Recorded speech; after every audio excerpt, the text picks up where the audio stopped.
자, 오늘 하는 말씀 보도록 하겠습니다.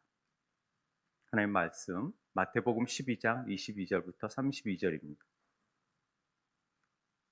마태복음 12장 22절부터 32절 말씀 우리가 함께 보도록 하겠습니다.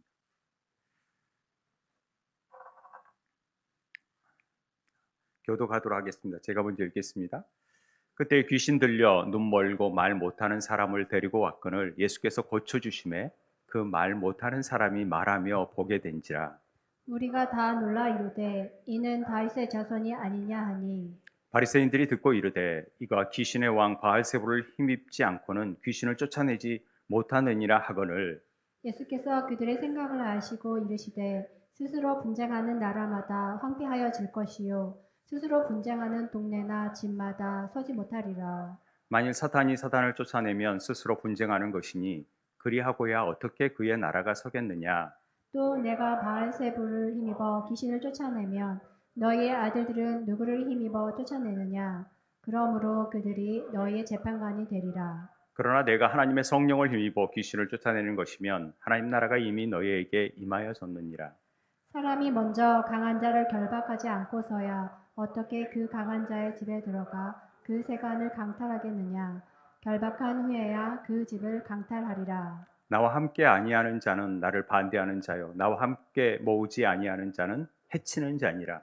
그러므로 내가 너희에게 이르노니 사람에 대한 모든 죄와 모독은 사하심을 얻되 성령을 모독하는 것은 사하심을 얻지 못하겠고. 함께 읽겠습니다. 또 또 누구든지 말로 인자를 거역하면 사하심을 얻되 누구든지 말로 성령을 거역하면 이 세상과 오는 세상에서도 사하심을 얻지 못하리라. 아멘. 할렐루야. 우리가 이제 구원의 절기를 쭉 지내면서 오순절 성령의 절기를 우리가 보내고 있습니다. 성령의 절기를 오순절 때만 보내는 게 아니라 계속해서 성령께서 행하시는 일들을 깊이 있게 살펴보고 있는데요.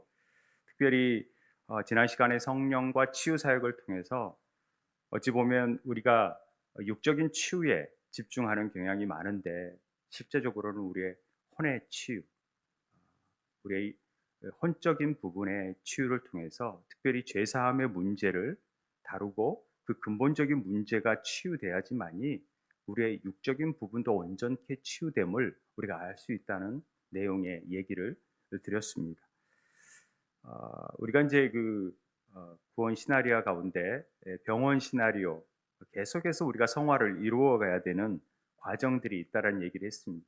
우리가 하나님의 자녀가 되었다고 끝나는 게 아니라 끊임없이 우리는 두렵고 떨림으로 구원을 이루어가는 성화의 과정을 겪어야 됩니다.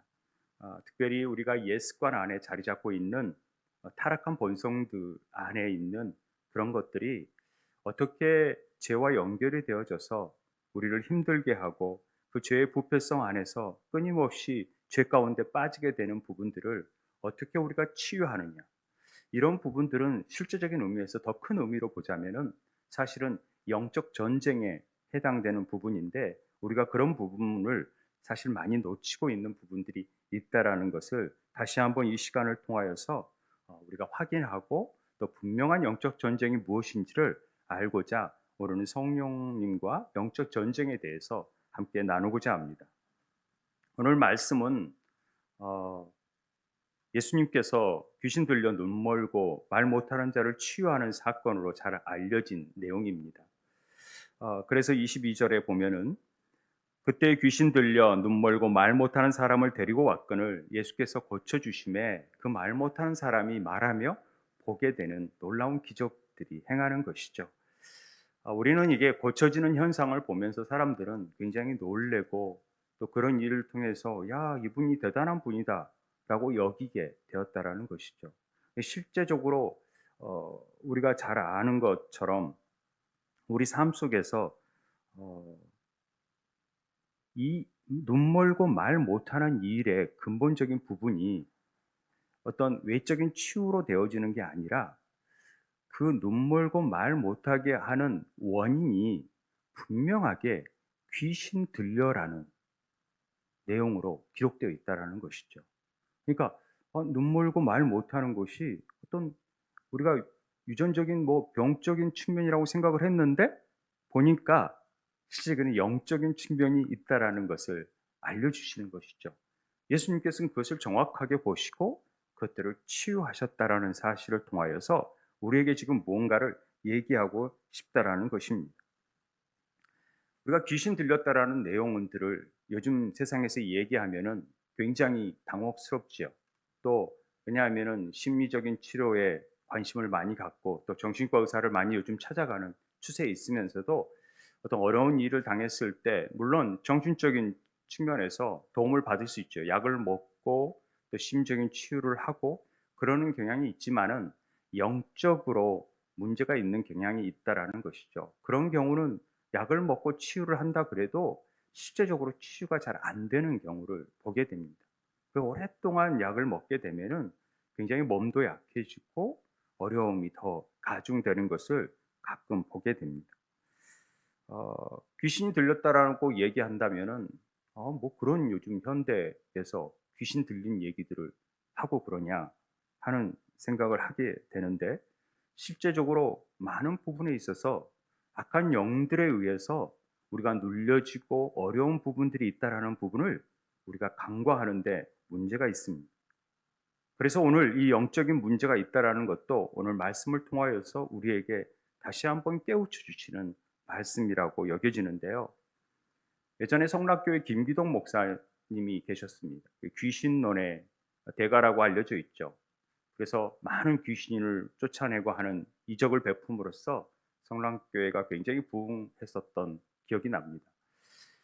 저는 그 귀신론의 문제가 때로는 이단 시비가 됐고 또 거기에 대해서 좀 역기능적인 부분들이 많이 나타났던 건 사실입니다만은 순기능적인 부분에 있어서 한 가지 굉장히 좋았던 점은 우리가 귀신의 문제를 이제 드러내놓고 볼 수 있었던 계기가 됐던 차원이 그런 성락교회 김기동 목사의 역할이 저는 컸다고 생각을 합니다.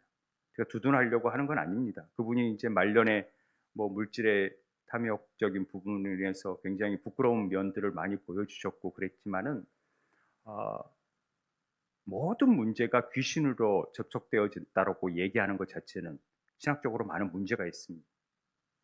그러나 직간접적으로 우리의 영적인 부분에 있어서 죄와 연결돼서 나타나는 실제적인 많은 문제들이 있음에도 불구하고 그것을 놓치는 경향이 있다라는 사실이죠.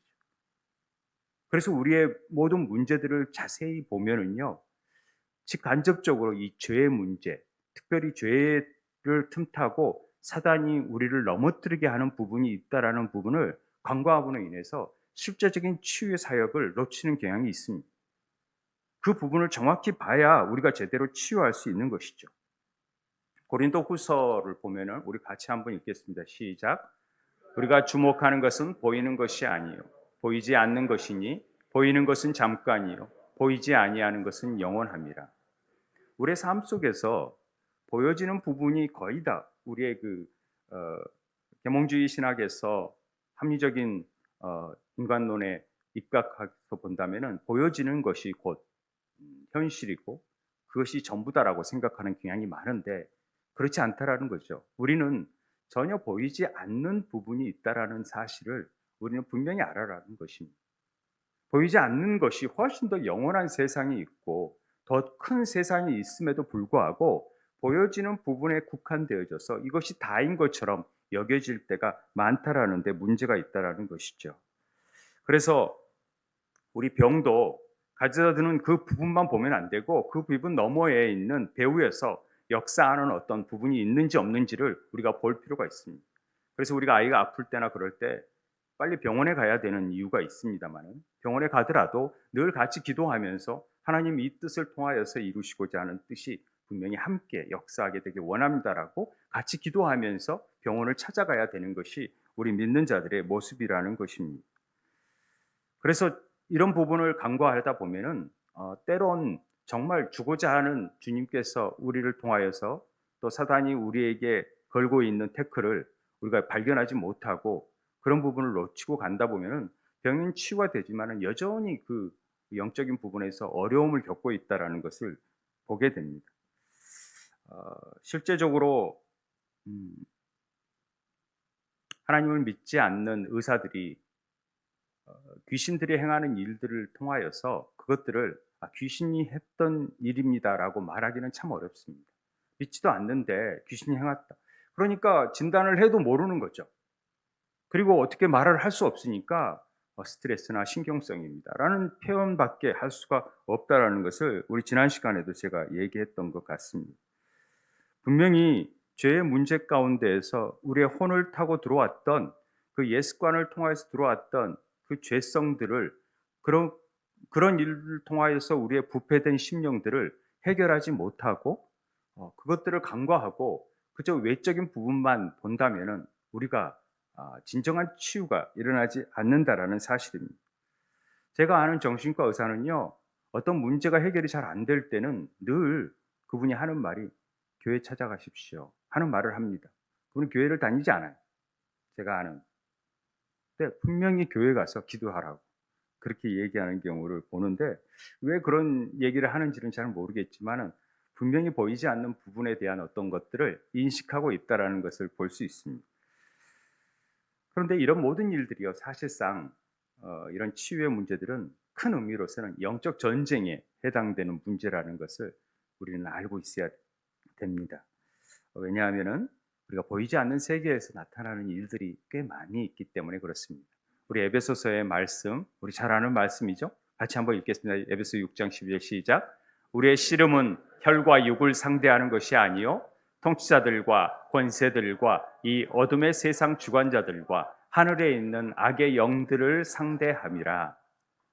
우리의 씨름은요, 혈과 육이라는 것은 실제적으로 보여지는 일들을 가지고 행하는 것이 아니라는 얘기를 하는 것입니다.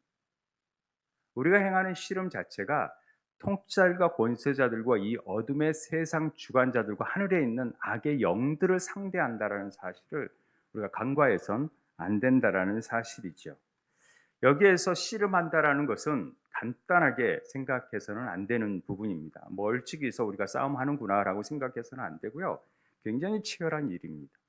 사실 씨름이라는 것은 이 팔레라는 헬라어 단어는 레슬링에 해당이 됩니다. 실제적으로 레슬링을 할 때 붙잡고 뒤집고 엎어지고 막 이런 처절한 싸움을 해야지만이 이게 상대방을 막 그레코 마냥 같은 경우는 이 손만 쓰잖아요. 그러니까 어떻게든지 막 이렇게 목을 누르고 힘들고 뭐 이렇게 하는 일들을 하는 건데 이렇게 행하는 싸움을 우리가 실제적으로 행하고 있냐는 것이죠. 매일 영적 싸움. 그런데 그렇지 않다라는 거죠. 그냥 이렇게 영적 싸움? 이거 어떻게 하는 것인지 거기에 대해서 잘 모르고 있다라는 것입니다. 그래서 우리가 이 전쟁터 안에서 그러니까 우리가 이제 새로운 삶 같은 데 보면은 이 영적 싸움에 나타나는 부분들을 얘기하잖아요. 우리가 이 땅, 그리고 공중, 그다음에 스카이라고 하죠. 그다음에 헤븐, 하나님이 계신 그 세 부분으로 나누어진 부분에서 이 스카이에서 이루어진 일들이 바로 영적 싸움에 해당된다라는 얘기를 합니다만은 실제적으로 이 일들은 이 전체가 다 우리 안으로 들어와야 될 우리하고 연관된 문제이기 때문에 실제적으로 우리의 영과 혼과 육 안에서 이루어지는 일이라는 것을 우리는 분명히 알아야 됩니다. 그래서 지성소 성소들이 있는 것이죠. 끝까지 우리의 싸움은 이 혼적인 싸움에서 이루어지는 일이라는 것을 우리에게 가르쳐주는 이 얘기입니다. 우리가 이 고린도전서 2장 13절 14절인데 잘못 나왔네요. 함께 읽겠습니다. 시작. 우리가 이것을 말하거니와 사람의 지혜가 가르친 말로 아니하고 오직 성령께서 가르치신 것으로 하니 영적인 일은 영적인 것으로 분별하느니라. 육에 속한 사람은 하나님의 성령의 일을 받지 아니하나니 이에 그것들이 그에게 어리석게 보임이요 또 그는 그것들을 알 수도 없나니 그러한 일은 영적으로 분별되기 때문이라. 분명하게 나와 있습니다.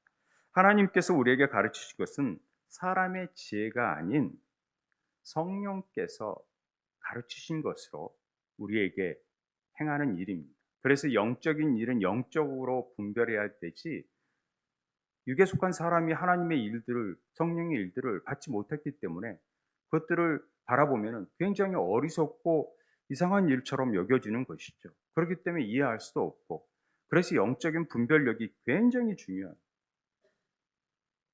초대교회 이 영적인 분별력이 가장 어려운 문제고 가장 중요한 문제라는 얘기를 계속해서 하고 있는 것입니다. 그래서 예수님께서 22절, 23절에 이런 고치는 상황을 딱 했더니 많은 사람들이 놀라죠. 이는 다윗의 자손 아니냐. 이 말은 다윗의 자손이라는 말은 그분이 우리의 메시아다. 기다리던 우리의 메시아다라는 의미입니다. 어, 이런 일을 행하는 것은 메시아 아니고서는 행할 수 없으니까, 하나님의 아들 아니고서는 행할 수 없으니까 이런 일을 행한 거 보니까 메시아임에 틀림없다라고 얘기하는 것이죠.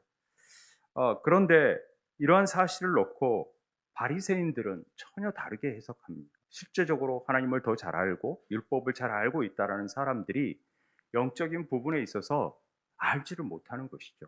그럴 수 있다라는 것입니다. 그래서 바리새인들이 이걸 듣고 이르되 이가 귀신의 왕 바알세불을 힘입지 않고는 귀신을 쫓아내지 못하느니라 하거늘. 이들이 생각하기로는 이건 메시아라고 인정을 해버리면은 자신들이 생각하는 기준하고는 안 맞다라는 거죠. 그러다 보니까 그들이 생각해낸 얘기가 뭡니까? 귀신의 왕을 힘입어서 귀신을 지금 쫓아낸 것 아니냐, 이렇게 얘기하는 것입니다. 이런 태도 안에는 우리가 두 가지를 생각해 볼 수 있습니다. 어떤 태도가 있냐면은 이 바리새인들의 태도 가운데서는 어떤 태도를 가지고 있냐면은 이들이 하나님의 이 초자연적인 능력, 이 기적을 베푸는 것이 하나님께로부터 왔다라는 것을 인정하지 않는다는 데 문제가 있습니다. 분명히 기적이 이루어졌는데 그것이 하나님께로부터 왔다라는 것을 인정해 버리면 그가 메시아라는 사실을 인정하는 꼴이 되는 거니까 그럴 수 없다라고 생각하고 이것이 하나님께로 오지 않았다고 생각하는데 문제가 있습니다. 그렇게 인정해 버리는 거죠. 그래서 그들은 하나님을 믿지 못하는 불신앙에 빠져버리는 것입니다. 우리가 그런 경우가 참 많아요. 지중한 하나님이 행하신 일들을 보면서도 그게 뭐 하나님이 하신 일이겠어라고 생각하는 순간 우리는 불신앙 가운데 빠져버리는 것입니다. 둘째는 바리새인들은 이 초자연적인 기적을 인정할 수 없었기 때문에 그들이 행한 일은 변명을 한다라는 것입니다. 엉뚱하게 일을 만들어서 이거 귀신의 왕 바알세불이 이 귀신을 쫓아낸 것이라는 궤변을 들어놓게 된 것입니다. 하나님이 하신 일들을 귀신이 하는 일처럼 생각하는 것은 영적인 분별력이 너무 없는 거죠. 알지 못하는 거죠. 의외로 우리 주변에 이런 사람들이 꽤 많습니다. 인간의 무지와 불신에 하나님과 능력과 기적들을 단순히 그냥 귀신이 행하는 일처럼 여기는 경향이 있고, 귀신들이 행하는 일들을 하나님이 하는 일처럼 여기는 경향도 있다라는 사실을 우리가 주목할 필요가 있습니다. 그래서 영적 분별력이 굉장히 필요합니다. 그러나 우리가 불신하게 빠지지 않기 위해서는 정말로 이런 영적인 부분에 있어서 우리의 눈이 띄어져야 됩니다. 그리고 말을 제대로 할 줄 알아야 됩니다. 어떤 면에서 우리는 그런 면에서 우리가 말 못하고 보지 못하는 자가 아닌가 하는 생각을 갖습니다. 사실 말 못하고 보지 못한다라는 병이 있다라는 것은 사실 보지 못하는 자, 이 맹인들은 굉장히 큰 장애를 가지고 있습니다. 사실 보지 못하는 것처럼 힘든 장애가 어디 있습니까? 그런데 말을 못한다? 그건 더 힘든 거죠. 이런 사람이 어떻게 세상을 살아갈 수 있는 큰 힘을 받겠습니까? 물론 거기에 익숙한 사람이니까 살아가는 것이지만은 우리가 볼 때 보지도 못한다, 말도 못한다? 얼마나 힘들겠어요, 그런 삶이. 이런 사람들이 살 낙이 무슨 낙이 있겠어요? 제가 이렇게 말해서 참 죄송합니다만은 우리가 볼 때는 그렇다라는 것이죠. 왜냐하면 볼 수 있다라는 것, 말할 수 있다라는 것처럼 우리에게 기쁨이 어디 있어요? 의사표현을 한다라는 건 굉장히 중요합니다. 아이들에게 의사표현을 할 수만 있다면 굉장히 좋잖아요. 굉장히 중요한 일입니다. 그런데 오늘 우리에게 지금 이 얘기를 하는 것은 우리가 이 바리새인들처럼 영적으로 눈이 띄어지지 않는 그런 맹인과 같은 삶을 살지 않는가? 우리가 정말로 말하게 하는 말은 하지 아니하고 세상의 말들을 하는 그런 존재들은 아닌가?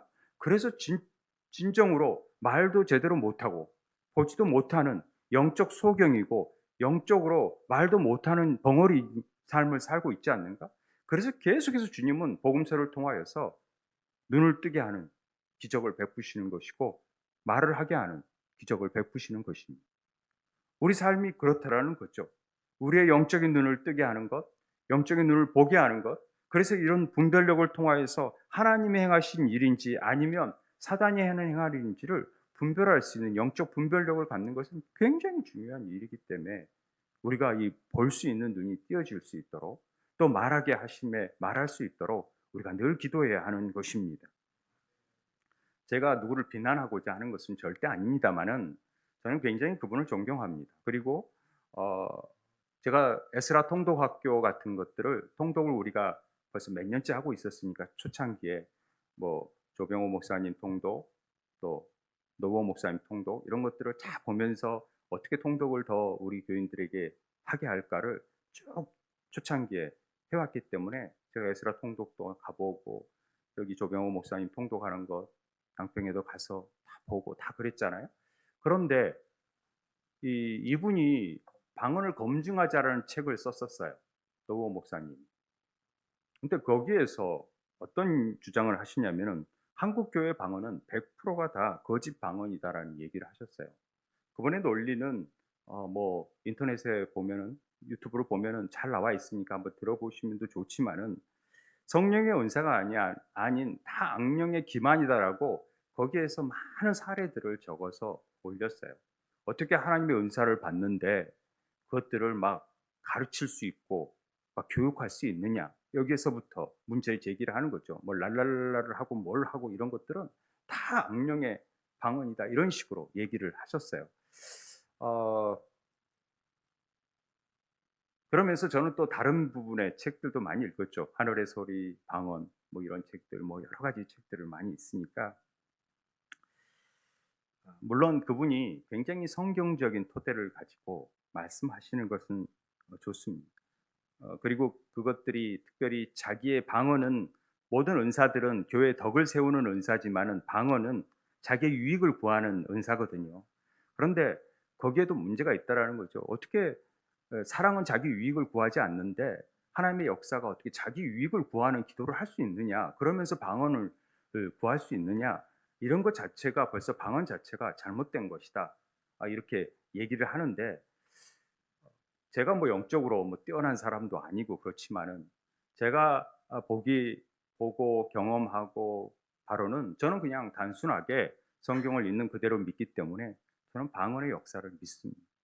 그리고 그 방언을 통하여서 더 깊은 하나님의 하늘을 여는 열쇠라고 저는 생각하는 사람 중에 하나입니다. 그리고 방언을 권장하는 사람 중에 하나입니다. 그러나 귀신적인 방언도 있고요. 잘못된 방언도 참 많습니다. 그것들을 잘 분별하는 것이 참 중요하고 그런 은사들이 가끔 우리 한국 교회에서 은사들을 행함으로 인해서 가끔 교만에 빠질 때가 있거든요.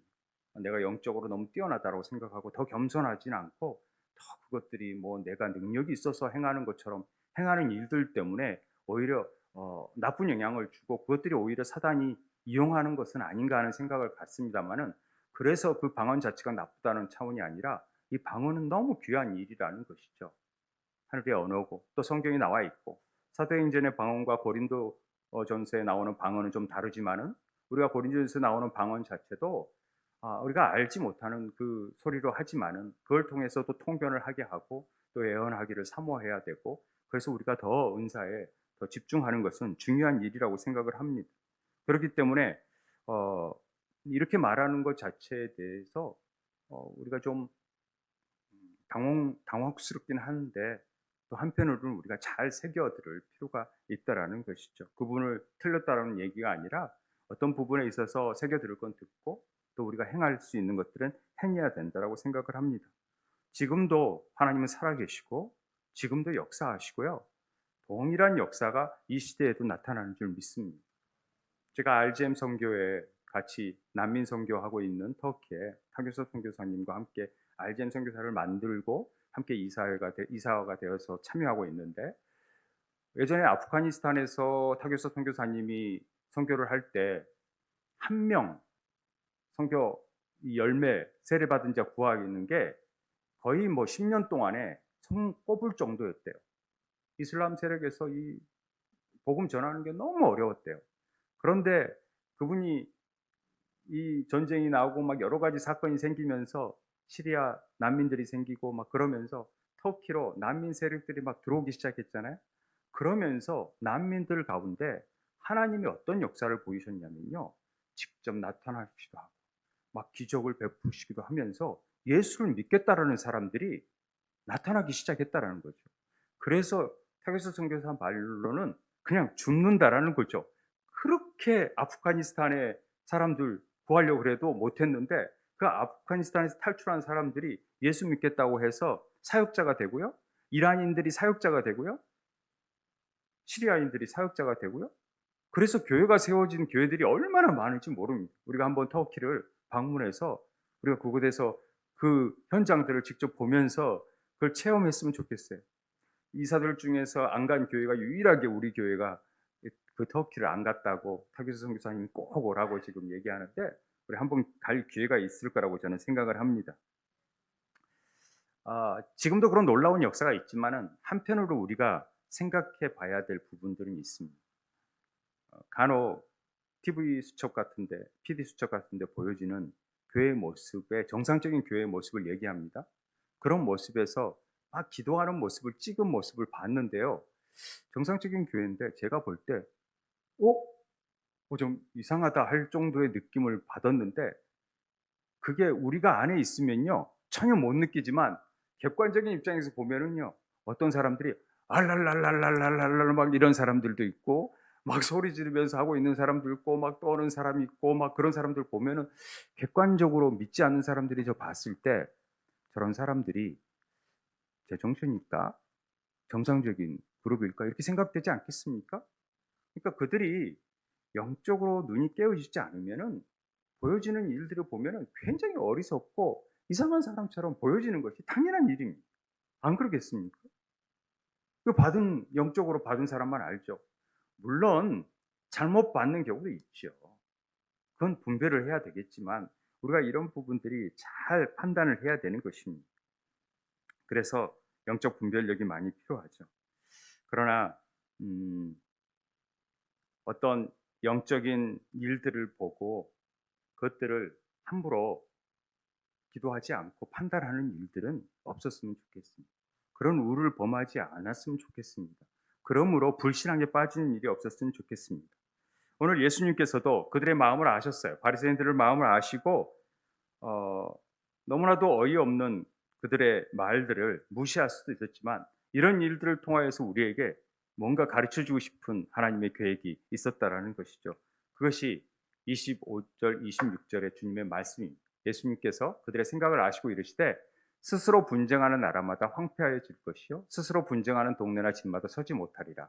만일 사탄이 사단을 쫓아내면 스스로 분쟁하는 것이니 그리하고야 어떻게 그의 나라가 서겠느냐, 이런 말씀을 하셨습니다. 예수님이 행하신 기적이 바리새인들의 주장처럼 정말로 사단의 힘을 빌려서 사단을 내쫓는 것이라면 사단의 나라가 제대로 서겠느냐라는 얘기를 하는 것입니다. 아니, 귀신의 이름으로 귀신을 쫓아내버리고 귀신을 멸한다? 이거 있을 수 없잖아요. 그러면 사단의 나라가 되겠습니까? 자기끼리 싸우는데. 그건 논리적으로 맞지 않는다라는 얘기를 하고 있는 것입니다. 근데 우리가 실제적으로 바라보는 측면에서는 이런 일들이 간혹 우리가 보여지지 않습니까? 무당들이 구슬하면서요 귀신을 쫓아내요. 이거 본 적 없습니까? 귀신 쫓아낸다고. 어, 걔네들은 서로 다투기도 하고 쉬기도 합니다. 그렇대요.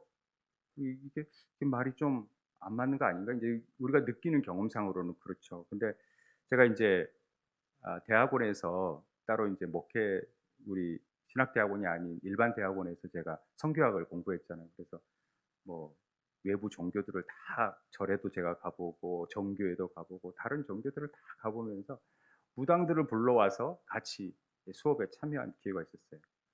그분이 굉장한 유명한 박수무당이었는데 목사님이 되셨던 목사님을 불러가지고 같이 수업에 참여했는데 이런 얘기를 물어봤었죠. 이런 얘기나 사무엘에서 영을 불러내는 얘기가 어떤 의미인지를 다 이제 같이 물어본 적이 있었는데 그분이 하는 얘기가 그거예요. 귀신을 쫓아내는 게 아니라 달랜다라는 거죠. 걔네들 용어, 걔네들이라기보다도 거기 용어로 그 달랜대요. 그래서 내가 여기에 들어가 있으니까 너는 잠시 있다 들어오고 또 잠시 나가 있어라. 그리고 걔네들도 계급이 있다 보니까 그 말에 순종을 하게 된다라는 얘기를 해서 저는 이해가 됐습니다. 주님의 역사 자체는요, 지금 어떤 얘기를 하냐면 주권 얘기를 하는 것입니다. 주님이 주권을 가지고 있는데 어떻게 사단의 이름으로 뭔 일을 행할 수 없다라는 것이죠. 우리 안에는. 그래서 이 주권을 얘기하는 부분이기 때문에 이런 말씀을 하시는 것입니다. 그래서 27절에 또 내가 바알세부를 힘입어 귀신을 쫓아내면 너희 아들들은 누구를 힘입어 쫓아냈느냐? 그러므로 그들이 너희의 재판관이 되리라. 이게 너희, 그들, 막 너희 이런 말들이 나오면 이게 누구를 지칭하는지를 잘 모르잖아요. 너희의 아들들은 누구예요? 바리새인의 아들들을 얘기하는 거죠. 이 퓨어스라는 말은 비유적으로, 성경에 비유적으로 보면 다 정신적인 추종자들을 얘기하는 거고 제자들을 얘기하는 거죠. 그러니까 바리새인의 너희 제자들도 역시 귀신을 쫓아내는 일을 하고 있지 않느냐? 근데 너희들도 귀신을 그럼 귀신의 힘을 통하여서 쫓아내고 있느냐? 이런 얘기를 하는 것입니다. 그러면 너희 그 제자들이 다 너희들의 심판관이 될 거라는 거죠. 제자들한테 뭐라고 말할 거냐? 이런 얘기가 되는 것입니다.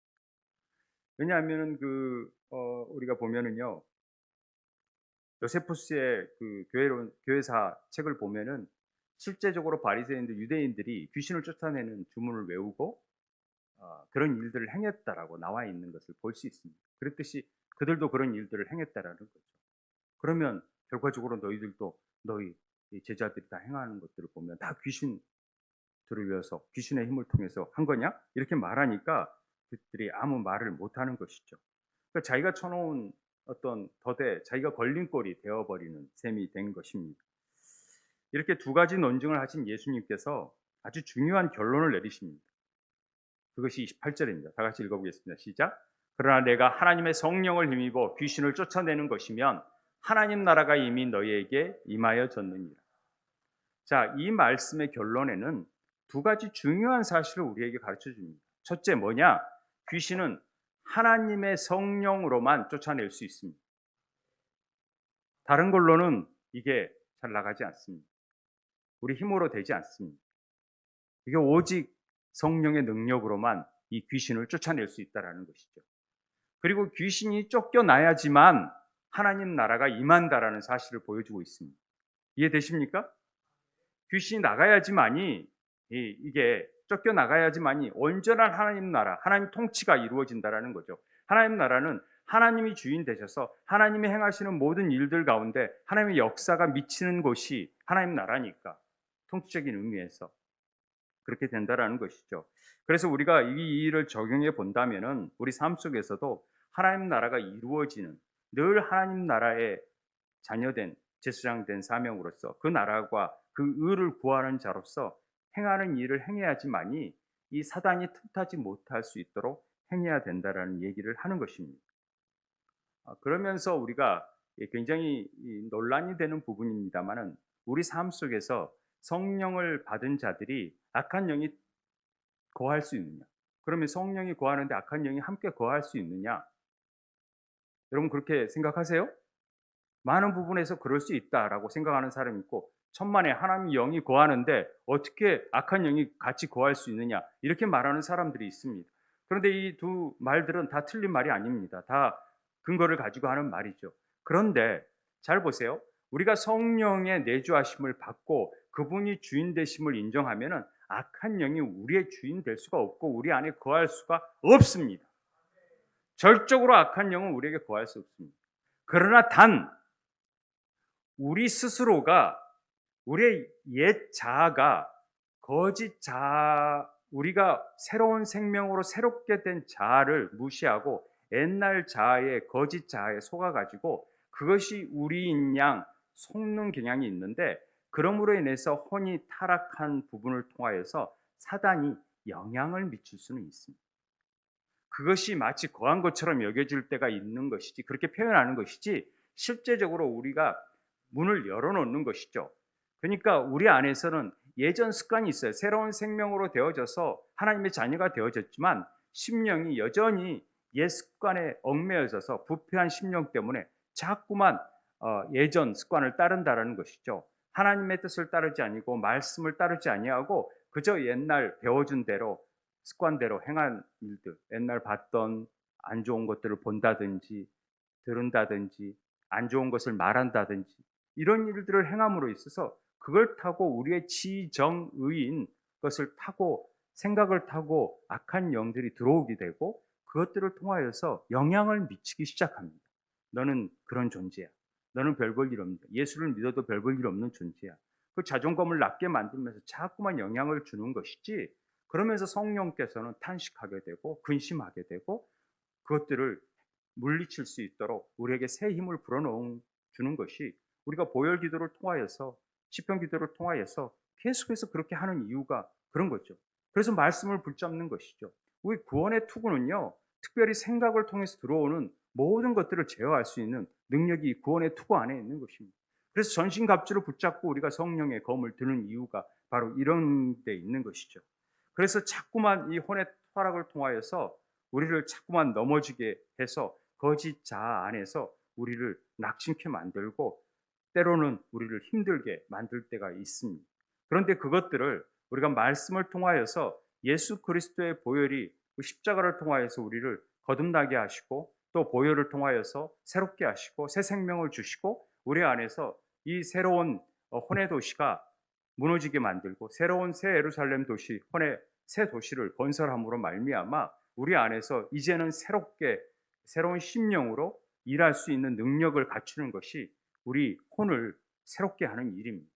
그렇기 때문에 이것들이 영적 싸움 안에서 이 혼 안에서 이루어지는 일입니다. 이게 영적 전투인 셈이고 이것들이 우리 힘으로 되어지는 게 아니라 하나님의 영인 그 영을 통하여서 성령께서 자꾸만 우리 누수를 통하여서 마음을 통하여서 자꾸만 우리 안에 새로운 영을 부어주심으로 인해서 그것이 치유되고 변화되고 회복되는 사건이 바로 하나님의 말씀을 붙잡는 일이고, 그래서 우리가 할 수 있는 일이 뭡니까? 자꾸만 말씀과 기도로 거룩해지는 일입니다. 그래서 말씀 붙잡고 계속해서 우리가 말씀 통독하는 것이고 말씀을 계속 되뇌는 것이고 그리고 말씀 기도를 하는 것이죠. 구일 기도하고 시편 기도하고 계속해서 기도하자는 것이죠. 실제적으로 우리 삶 속에서 이거 너무 힘들다 그래서 안 하고 나가 떨어지니까 제가 참 이 일들이 어려워요. 이 부분을 우리가 행할 수 있어야 됩니다. 두렵고 떨림으로 구원을 이루는 이 성화의 과정 안에서 들어와야 됩니다. 그래서 누가복음에서 우리가 이 부분 부패 부분을 분명히 얘기했잖아요. 내면에 새로운 생명으로 계속 속사람을 강건케 하는 일들이 있어야 되는 것입니다. 누가복음의 4장 18절에 우리 같이 읽겠습니다. 시작. 주의 성령이 내게 임하셨으니 이는 가난한 자에게 복음을 전하게 하시려고 내게 기름을 부으시고 나를 보내사 포로된 자에게 자유를 눈먼 자에게 다시 보게 함을 전파하며 눌린 자를 자유롭게 하고, 우리가 눈이 멀었다라는 것이죠. 그래서 성령이 오셔서 그 눈을 뜨게 하는 일들을 행하겠다라는 것입니다. 우리가 말을 못하니까 그래서 눌려있고 억압되어 있는 부분, 뭔가에 잡혀져 있는 부분들을 자유롭게 할 수 있는 영이 우리에게 임하신 것입니다. 그래서 이것들을 이길 수 있는 능력이 우리에게 오는 것이죠. 우리가 능력이 있는 게 아니라 우리는 옛사람은 늘 죽고 우리 안에 사시는 그리스도를 통하여서 이 능력이 늘 행할 수 있도록 만들어줘야 되는 것입니다. 우리는 우리 안에 이 일들을 행하지 않으면 우리의 본성 안에서는 여전히 분노와 또 시기와 질투함이 늘 들끓듯 이렇게 나타나는 것이죠. 그러나 우리가 말씀을 붙들고 기도를 함으로 인해서 이것들을 누를 수 있고 이것들이 물러갈 수밖에 없는 상황으로 이끌어지는 것입니다. 그래서 우리 잘 보세요. 우리가 그리스도인으로 있으면 그냥 되어지는 것이 아니라는 것을 분명히 알려줍니다. 예수 그리스도 안에 있는 자에게는 결코 정죄함이 없습니다. 그러면 우리가 그리스도 안에 있다고 예수 거듭났고 예수 믿으면 이제 우리는 천국 간다, 아무렇지도 않다, 그래서 한번 구원은 영원한 구원이다라고 생각하는 사람들이 참 많은데 굉장한 착각입니다. 이런 부분에 대한 제가 논쟁을 많이 할 수 있고 또 얼마든지 예를 들 수 있습니다만은, 로마서 8장 1절 2절에 보면은요, 그러므로 이제 그리스도 예수 안에 있는 데는 결코 정죄함이 없나니 이는 그리스도 예수 안에 생명의 성령의 법이 죄와 사망의 법에서 너를 해방하였습니다. 아멘, 이렇게 하잖아요. 근데 1절을 잘 보십시오. 그러므로 이제 그리스도 예수 안에 있는 자에게는 결코 정죄함이 없나니, 이게요, 헬라어 원문에 특별히 표준어 헬라어 원문이 있고 그냥 헬라어 원문이 있습니다. 헬라어도 똑같은 본문이 있고 또 정통한 본문이 있고 그래요. 이 헬라어 표준어 본문을 통해서 킹 제임스 번역이 나온 것입니다. 70인들이 번역을 한 건데, 그래서 킹 제임스 번역의 영어 성경으로 보자면요, There is therefore now no condemnation to them which are in Christ Jesus. 이게 그러므로 그리스도 예수 안에 있는 자에게는 결코 정죄함이 없다, 그들 안에, 예수 그리스도 안에, 이런 거죠. 그런데 이 who walk not after the flesh but after the spirit, 우리가 영어 성경 공부하잖아요. 그래서 제가 한번 넣었습니다. 영어를 배우는 분들이 많아서 너무 잘하더라고요. 근데 이 말이 생략되어 있는데, 이 말이 뭐냐면 개역 개정에서도 이 말을 쓰지 않았어요. 그리스도 안에 있는 자가 어떤 자냐? 바로 walk not after the flesh, 육체를 따르지 않는 자들이에요.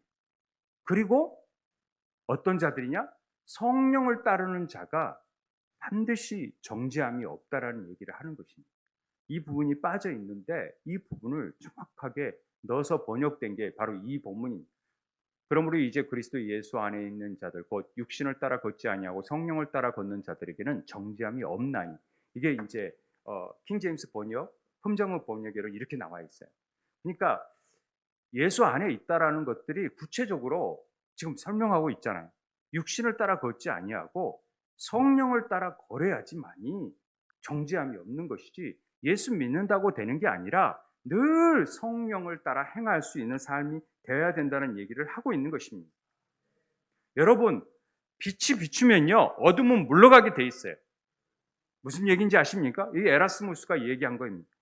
그런데 하나님의 성령의 역사가 강하면요, 사단이 틈을 탈 수가 없다라는 얘기를 하는 것입니다.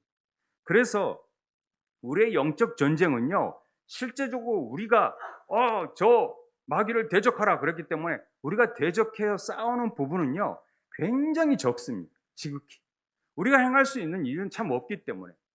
그래서 실제적으로 우리가 행할 수 있는 일을 성령께서 하시는 일이 뭐냐면요, 훨씬 많은 부분에 거의 95% 정도를 어떻게 하냐면 하나님과 가까이 하는 일을 합니다. 하나님과 씨름하게 하는 일을 행합니다. 우리의 씨름이 야곱이 행한 것처럼 정말 하나님 축복하지 않으면, 하나님이 저를 붙잡지 않으면 저는 아무것도 할 수 없습니다라고 고백하면서 말씀과 기도를 붙잡는 삶을 살아야지만이 영적 싸움 가운데 승리할 수 있다는 것입니다. 영적 싸움의 포인트는 하나님을 더 가까이 하는 것이지 사단과 대적하는 일이 아니라는 것이죠. 그 사단과 대적하는 일은 극히 작은 부분이고, 정말로 우리가 가까운 부분은 철저히 하나님 앞에 나아가는 부분이라는 것입니다. 그래서 우리가 늘 경배하고 늘 예배하고 늘 기도하고 늘 말씀 앞에 서야 되는 이유가 바로 여기에 있는 것입니다. 예수님을 더 잘 믿고 싶고 기도하고 싶은데, 전도하고 싶은데, 사랑하고 싶은데 안 될 때, 이건요 악한 영들이 우리를 그 마음 하나님에게서 멀어지게 하기 때문에 그래요. 그런데 우리가 하나님께 더 가까이 가면 갈수록 더 하나님을 사모하게 되고 하나님 안에 더 거하게 되고 하나님과 더 사랑하게 되고 하나님 안에 더 나아가게 되는 거죠. 근데 그걸 철저히 사단은 하나님과 가까이 하는 것을 멀어지게 만들어요. 그래서 디아블로라는 말을 쓰는 거예요. 나눠지게 만드는 거예요. 하나님과 하나 되게 하는 것을 나눠지게 하는 것이 사단의 일이라는 것이죠. 그래서 우리가 원하는 것은 정말 우리 삶 속에서 사단이 우리가 보통 이런 얘기를 하죠. 술 끊어야 되겠다. 술을 대적하는 일들을 행하기 위해서, 악한 마귀를 대적하기 위해서 몸부림쳐 보십시오. 안 돼요. 그런데 하나님과 가까이 하고 하나님의 사역자가, 이제 새로운 삶에서 우리가 강연할 때 하나님의 사역자가 되면요, 술을 먹고 싶어도 끊어져 버려요. 이거 먹고 싶지가 않아져요. 하나님 일을 하는 순간 그런 일들이 새롭게 생긴다라는 거죠. 이게 우리가 영적 싸움 가운데 중요한 팁이라는 사실을 알아둬야 됩니다. 예수 믿는 사람에게는 성령님이 없는 사람이 없어요. 그를 믿는 자에게는 반드시 성령께서 있고, 성령이 아니고서는 주시라 할 수 없기 때문에 그렇습니다. 그런데 성령이 있다 할지라도 성령님이 우리 안에서 우리를 지배하고 움직이고 우리를 통제하고 충만하게 역사하지 않으면 언제든지 사단이 우리를 틈탈 수 있습니다. 우리의 영향을 미칠 수 있습니다. 그래서 목회자라도 넘어지는 것이고요, 쉽게 오만 가지 생각들을 통해서 사단이 영향을 미치는 것입니다. 그래서 늘 우리가 말씀 앞에 거하고 기도로 무장하고 성령 충만하게 살아야 되는 것이죠. 마지막 29절 보면은, 사람이 먼저 강한 자를 결박하지 않고서야 어떻게 그 강한 자의 집을 들어가 그 세간을 강탈하겠느냐. 결박한 후에 그 집을 강탈합니다. 우리 주님께서 우리 안에 성령이 내주하시면서 이 모든 세력들을 결박해버리고 승리하신 것입니다. 그게 십자가의 승리입니다. 우리는 이미 승리해 놨기 때문에 감히 어떻게 우리를 행할 수가 없다라는 것입니다. 그냥 영향을 미치고 우리가 그걸 열어놓으니까 그 사단이 날개를 치고 하는 것이지, 우리가 그것들을 차단하고 우리가 정말 말씀 앞에 성령을 따라 행하면은 절대로 어둠의 것들이 우리를 행하지 못함을 우리가 깨달을 수 있습니다. 예수님은 사망 권세를 무너뜨렸습니다. 사단을 이기시고 정복하셨기 때문에 그 잔존 세력을 다 죽이셨기 때문에 그들이 어떻게 행할 수는 없어요. 이것을 우리가 분명히 알았으면 좋겠습니다. 하나님 나라가 우리 안에 임해졌기 때문에 그 나라가 더 충만해질 수 있도록, 그분이 통치하심이 임할 수 있도록 우리가 주인됨을 포기해야 되고, 나를 죽고 그리스도로 사는 삶을 통하여 그분이 주인 되심을 인정하고 주님이라고 고백하고, 주님 저를 다스려 달라고 얘기하고, 주님의 통치하심에 우리가 맡길 때 그 나라가 온전히 세워지는 것입니다. 그래서 먼저 그 나라와 그 의를 구하라는 얘기를 하는 것입니다. 저는 우리 삶 속에서 우리가 온 천하가 물이 바다를 덮은 같이 그리스도를 아는 지식 안에서 넘치게 한다라는 말은 온 천하이지만 우리 안에서 먼저 하나님을 아는 지식 안에서 차고 넘쳐야 되지 않겠습니까? 그러려면 말씀을 붙들어야죠. 말씀 아니고서 어떻게 하나님을 알고 어떻게 분별력을 갖습니까? 말씀만이 우리 기준이 되는 것이고, 말씀을 붙들어야지만이 하나님 안에서 이게 사단의 일인지 악한 일인지를 분별해낼 수 있는 것입니다. 하나님이 우리를 승리하게 하셨고, 그 승리의 주님을 믿고 주님만 따라갔을 때 어둠의 세력들은 다 물러가게 될 줄 믿습니다. 성령을 따라 행하면 어둠의 육신의 일들은 다 물리쳐 준다고 갈라디아서에서 말씀하시잖아요. 그러니까 사단하고 접을 게 아니라 더 주님 앞에 가까이 갔을 때 하나님은 우리를 놀랍게 역사하실 것입니다.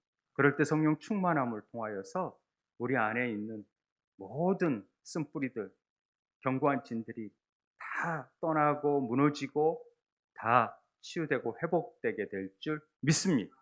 그런 은혜가 있게 되길 바랍니다. 우리 함께 기도했으면 좋겠습니다. 찬양하고 먼저 기도하도록 하겠습니다.